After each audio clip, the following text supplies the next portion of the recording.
अस्सलाम वालेकुम स्टूडेंट्स, उम्मीद है आप लोगों को इससे पहले वाला लेक्चर समझ आ गया होगा।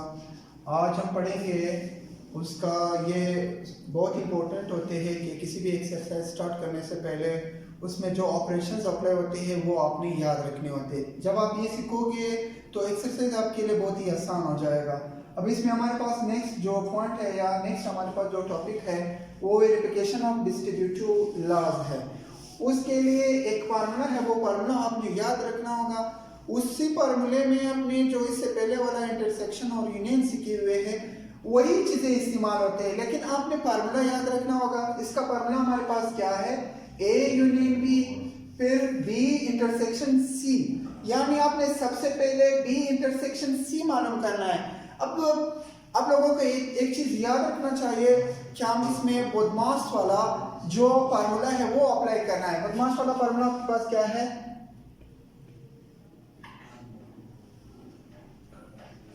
इसको आप बदमाश भी बोल सकते हो।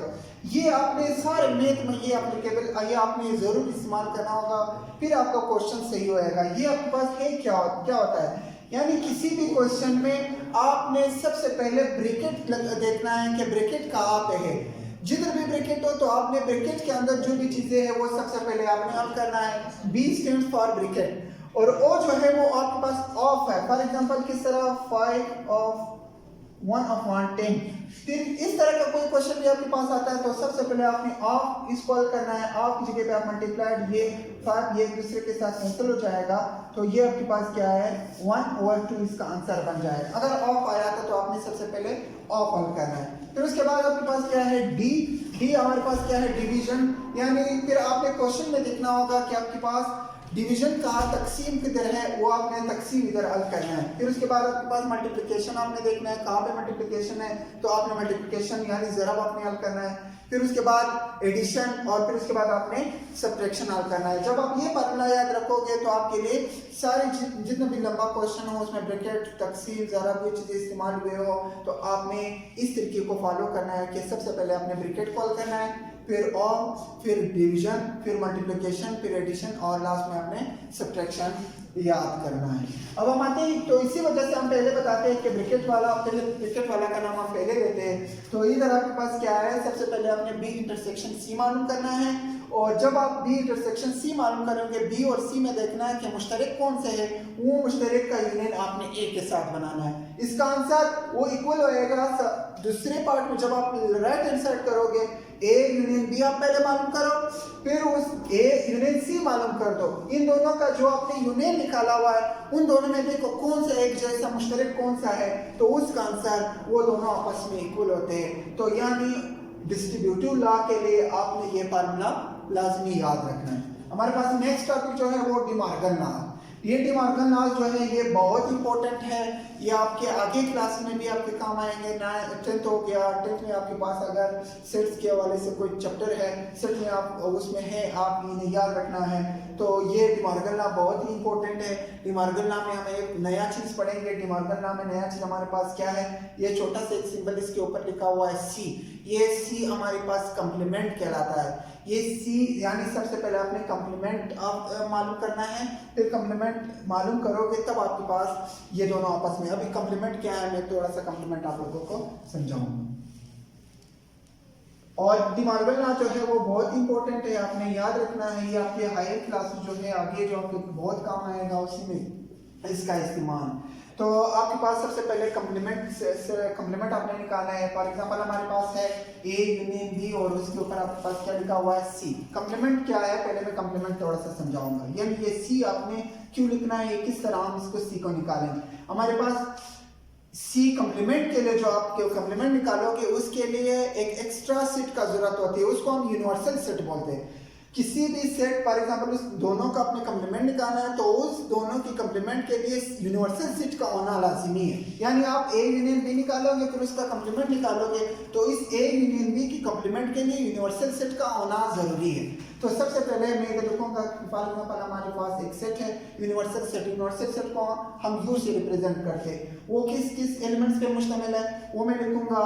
फॉर एग्जांपल इस बार मैं लिखूंगा ए बी और सी डी ई एफ जी, जी तक में ये हमारे पास एक सेट है यूनिवर्सल का जो A B C D E F G पे मुश्तमिल है। और फिर हमारे पास ए जो है एक सेट है वो हमारे पास किस चीज़ पे मुश्तमिल है, ए बी सी, और फिर उसके बाद बी जो हमारे पास सेट है फॉर एग्जांपल वो हमारे पास है डी ई, वो इस पे मुश्तमिल है। अब डिमॉर्गन नाम मैं थोड़ा इसको इस सेट पे लिखूंगा ताकि मेरे दिमाग में बहुत थोड़ा सा जगह आ जाए। मैं तो डिमॉर्गन ला लिखूंगा, पहला वाला जो है इसका ए यूनियन बी और इसका कंप्लीमेंट वो इक्वल होता है ए कंप्लीमेंट इंटरसेक्शन बी की कंप्लीमेंट का। दूसरा फार्मूला हमारे पास किस चीज़ का इक्वल है, ए इंटरसेक्शन बी और इसका ऑल कंप्लीमेंट इक्वल है A complement universal union of B complement. अब ये मैं रिमूव करूंगा तो कंप्लीमेंट हमारे पास क्या होता है, तो ये सवाल जब मैं करूंगा तो आप लोगों को कंप्लीमेंट ऑटोमेटिकली समझ आ जाएगा। सबसे पहले मैं ए यूनियन बी निकालूंगा कि हमारे पास ए यूनियन बी क्या होता है। तो इधर मैं लिखूंगा A union B. A union B वही तरीका है जो इससे पहले लेक्चर में मैंने बताया था कि आपने सबको इकट्ठे लिखना है और तरतीब वाइज आपने लिखना है। तो इधर ए यूनियन बी में लिखूंगा, ए में कौन कौन सी एलिमेंट्स है, ए है, बी है और सी है, ठीक है। और बी में हमारे पास क्या है, डी है और ई है। ये ए यूनियन बी बन गया। अब हमारे पास ए यूनियन बी तो हमने निकाला, अब हम कंप्लीमेंट निकालेंगे। कंप्लीमेंट किस तरह निकलता है, जब आप यूनिवर्सल सेट से ए यूनियन बी निकालोगे तो वो आपके पास ए यूनियन बी का कंप्लीमेंट कहलाएगा। मिसाल के तौर पर हमें ये हमारे पास क्या दिया हुआ है, A B C D E F G, ये यूनिवर्सल सेट है। इससे आपने जो ए यूनियन बी निकाला था वो ए यूनियन बी आप इस यूनिवर्सल सेट से निकालो, जो यूनिवर्सल सेट में रह गए उसको हम कंप्लीमेंट कहलाते हैं। उसको हम क्या कहते हैं, कंप्लीमेंट कहलाते हैं। तो इधर मैं सब यूनिवर्सल सेट से यूनिवर्सल सेट पहले लिखूंगा। यूनिवर्सल सेट हमारे पास क्या है, ए है, बी है, सी है, डी है, ई है, एफ और जी, और माइनस करूंगा ए यूनियन बी जो हमने निकाला था ए बी सी डी ई। ये मेरे पास क्या है, ए बी सी डी और ई, सही है। अब मैं ये यूनिवर्सल सेट से ये वाला सेट में जो ए यूनियन बी में बनाया हुआ लिखा हुआ बना लिया, ये मैं इसे माइनस करूंगा। ए के साथ खत्म, बी के साथ माइनस, सी के साथ खत्म, डी के साथ और ई। क्या चीज इसमें रह गया, यूनिवर्सल सेट में हमारे पास क्या चीज रह गया, यूनिवर्सल सेट में हमारे पास एफ और जी रह गया। तो ये आपके पास क्या कहलाता है, ये ए यूनियन बी का कंप्लीमेंट कहलाता है। ये क्या चीज कहलाता है, ए यूनियन बी का कंप्लीमेंट कहलाता है। तो ए यूनियन बी का कंप्लीमेंट हमारे पास एफ जी का इक्वल है। तो आपको यूनिवर्सल सेट का इस्तेमाल या कंप्लीमेंट सेट का निकालना समझ आ गया। आई होप कि आप लोगों को आ गया होगा। अब मैं इसका लेफ्ट हैंड साइड करूंगा, राइट हैंड साइड करूंगा कि राइट हैंड साइड में हमारे पास क्या है। तो राइट हैंड साइड में लिखूंगा, ये आंसर आपने याद रखना है कि ए यूनियन बी का कंप्लीमेंट हम लोगों ने कितना निकाला, क्या निकाला था, एफ एंड जी निकाला था। अब मैं ये वाला भी हल करूंगा, अगर एफ और जी आ गया तो लिहाजा ये हमारे पास प्रूफ हो गया कि डिमॉर्गन लॉ बिल्कुल सही है। फिर मैं इसको रिमूव करूंगा।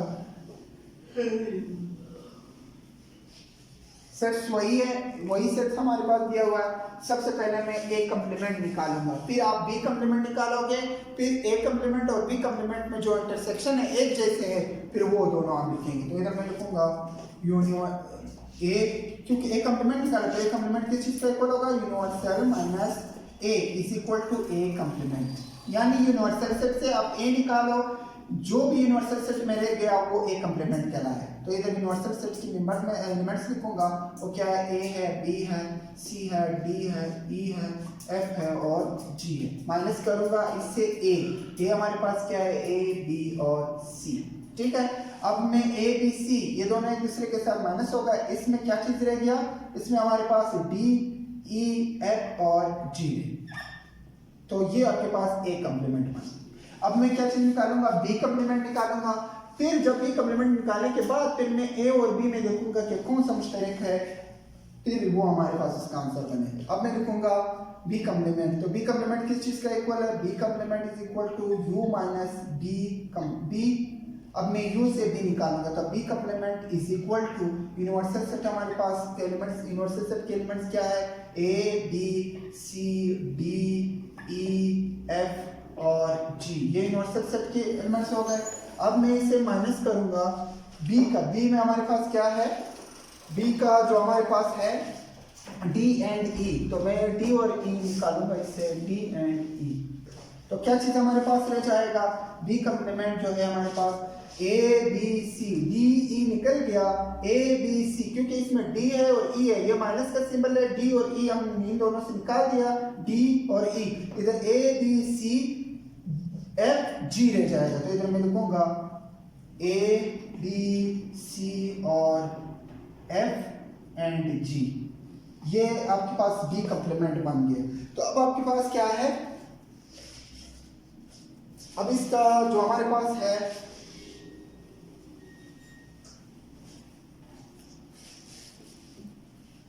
तो अब मैं निकालूंगा a complement intersection B complement. A complement मैंने निकाला था, क्या है ए कम्प्लीमेंट हमारे पास, ए कम्प्लीमेंट के जो है d है, e है, f और g, इसका इंटरसेक्शन निकालूंगा किस चीज के साथ, b के साथ। तो b हमारे पास क्या है, b का कम्प्लीमेंट हमने निकाला था, कितना है, वो है a b c और f g, f and g, ठीक है। अब आप इसमें देखो इंटरसेक्शन इसमें निकालो, एक जैसे मुश्तरक वाले, मुश्तरक इसमें कौन कौन से है, d d e इसमें नहीं है, f g इन दोनों में है, तो लिहाजा हमारे पास a complement intersection b complement हमारे पास किस चीज में है, वो f एंड g है। अगर आपको याद हो इसका लेफ्ट हैंड साइड हम लोगों ने हल किया था, लेफ्ट हैंड साइड का आंसर हमारे पास क्या था, a यूनियन b, और इसका ऑल कम्प्लीमेंट वो भी हमारे पास f एंड g का इक्वल था। लिहाजा ये जो हमने अभी प्रूफ किया कि a यूनियन b का कम्प्लीमेंट वो इक्वल होता है a कम्प्लीमेंट अलग इंटरसेक्शन b कम्प्लीमेंट, ये दोनों आपस में इक्वल है। तो a यूनियन b का कम्प्लीमेंट जो हमने निकाला वो fg बन गया, और a complement intersection b complement जो हमने निकाला वो भी fg आ गया। लिहाजा ये आपके पास डिमॉर्गन लॉ, ये पहला वाला लॉ। अब हमारे पास जो है वो इसका नेक्स्ट लॉ है। अब इसका नेक्स्ट लॉ जो है वो हमारे पास, वो आप लोगों ने थोड़ा सा पढ़ना है। नेक्स्ट लॉ इसमें क्या है,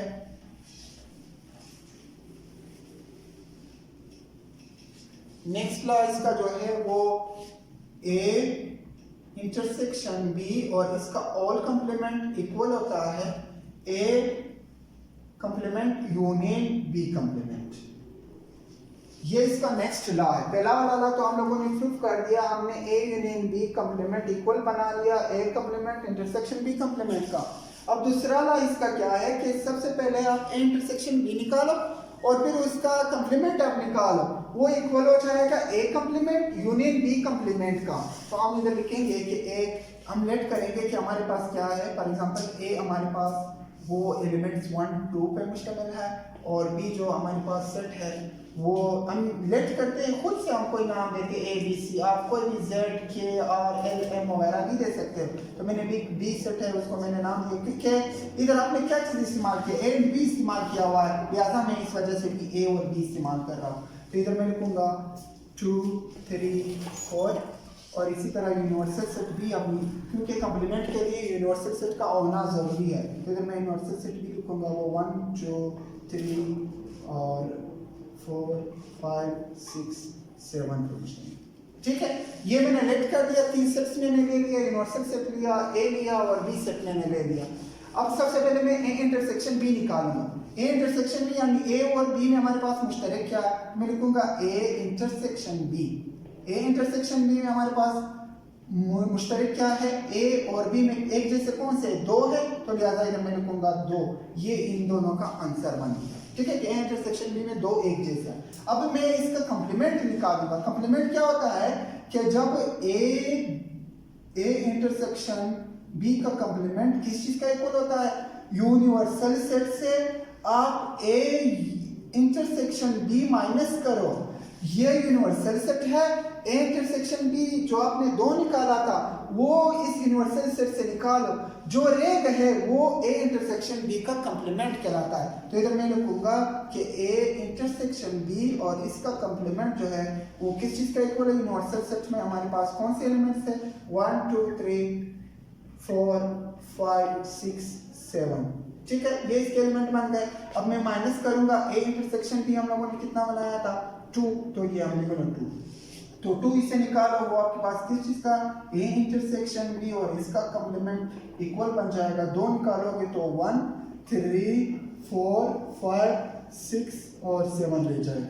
ये आपके पास ए इंटरसेक्शन बी के कंप्लीमेंट कहलाता है। अब हम इसका ये आपके पास लेफ्ट हैंड साइड हो गया जो कि 1 3 4 5 6 7 का इक्वल है, और अब मैं राइट हैंड साइड हल करूंगा, यानी पहले ए का कंप्लीमेंट निकालूंगा, फिर उसका यूनियन बनाऊंगा बी की कंप्लीमेंट के साथ। अगर ये आंसर आ गया तो ये आपके पास इसका प्रूफ है। ये आपके पास डी मॉर्गन का दूसरा लॉ कहलाता है। अब मैं चेक करूंगा कि आपके पास लेफ्ट हैंड साइड में हमारे पास वो इक्वल आता है या नहीं। आप लोगों ने ये नोट करना है कि हमने राइट हैंड साइड क्या चीज बनाया था? 1 3 4 5 6 7 बनाया था, क्या वो इस चीज का इक्वल बनेगा या नहीं।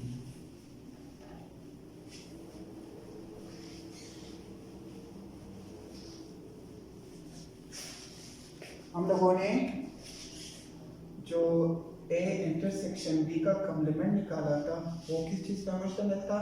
1 3 4 5 6 एंड 7। अब मैं जब लिखूंगा लेफ्ट हैंड साइड में हमारे पास राइट हैंड साइड हमारे पास ए कंप्लीमेंट यूनियन बी की कंप्लीमेंट का इक्वल। सबसे पहले मैं ए कंप्लीमेंट निकालूंगा। ए कंप्लीमेंट किस चीज का इक्वल होता है?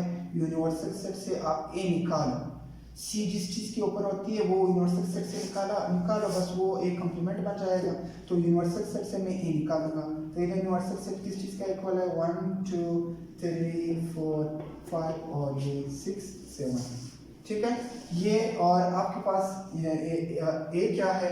ए हमारे पास जो है माइनस करूंगा ए 1 एंड 2, तो आप 1 और 2 से माइनस करो तो ए का कंप्लीमेंट जो है वो हमारे पास बन जाएगा। ए का कंप्लीमेंट हमारे पास किस चीज का इक्वल हो जाएगा? 3 4 5 6 7, ये इसका इक्वल, क्योंकि मैंने 1 और 2 इससे निकाल दिया, 3 4 5 6 7 रह गया। ये आपके पास इसका ए कंप्लीमेंट। अब मैं बी कंप्लीमेंट निकालूंगा। बी कंप्लीमेंट भी वही यूनिवर्सल सेट से आप बी निकालो, वो आपके पास बी कंप्लीमेंट कहलाएगा। अब B complement is equal to universal set आपके पास क्या है? 1 2 3 4 5 6 एंड 7, ये आपके पास यूनिवर्सल सेट है। और अब मैं इसे माइनस करूंगा बी हमारे पास क्या है? बी हमारे पास बी के एलिमेंट्स क्या है? वो आपके पास है 2 3 एंड 4, ठीक है। 2 3 एंड 4 मैं इसे माइनस करूंगा तो 2 3 4 इसे निकल जाएगा, तो क्या चीज बी कंप्लीमेंट हमारे पास इक्वल हो जाएगा किस चीज का? 1 2 तो निकल गए, अब हमारे पास 4 भी 2 3 4 निकल गए, 5 हमारे पास रह गया, 6 हमारे पास रह गया और 7 हमारे पास, ये बी कंप्लीमेंट होगी। अब हमने हल करना है क्या चीज? अब हमने सिर्फ कंप्लीमेंट निकाल दिए, उधर हमारे पास second left right hand side में क्या दिया हुआ? इसका यूनियन, जो कंप्लीमेंट आपने निकाला हुआ है उसका यूनियन आप बना दो। तो मैं लिखूंगा A complement union B complement is equal to, A complement हमारे पास क्या चीज था? ए कंप्लीमेंट हमारे पास है 3 और इसके बाद 4 5 6 7, ये ए कंप्लीमेंट इसका यूनियन में बनाऊंगा किस चीज के साथ? इसका यूनियन हमारे पास है बी कंप्लीमेंट के साथ 1 5 6 एंड 7। तो यूनियन मैंने आप लोगों को बताया था यूनियन किस तरह होता है, आपने सब यानी एक सेट में भी दूसरे सेट में भी वो कंबाइन आपने लिखना है, तो कंबाइन जब आप लिखोगे वो आपके पास यूनियन बन जाएगा। अब मैं इन दोनों को कंबाइन लिखूंगा, कंबाइन सिर्फ कैसे लिखना है कि सीक्वेंस इसमें आ जाए, तो मैं लिखूंगा कि A complement union B complement is equal to 1, फिर इसके बाद 1 के बाद क्या आता है 3, इसके बाद हमारे पास 4 फिर 5 फिर 6 एंड 7। आप ये इसका आंसर बन गया। तो हम लोगों ने इसका राइट हैंड साइड जो लेफ्ट हैंड साइड निकाला था वो 1 3 4 5 6 7 पे मुश्तमिल था। जब हमने इसका left hand side right hand side निकाला वो भी 1 3 4 5 6 7 पे मुश्तमिल है। तो लिहाजा ये दोनों साइड हमारे पास इक्वल हो गए। इसको हम डी मॉर्गन लॉज बोलते हैं। आई होप कि आप लोगों को समझ आ गया होगा। इंशाल्लाह नेक्स्ट इसका एक्सरसाइज स्टार्ट होंगे, वो हम नेक्स्ट चैप्टर में पढ़ेंगे। अल्लाह हाफिज़।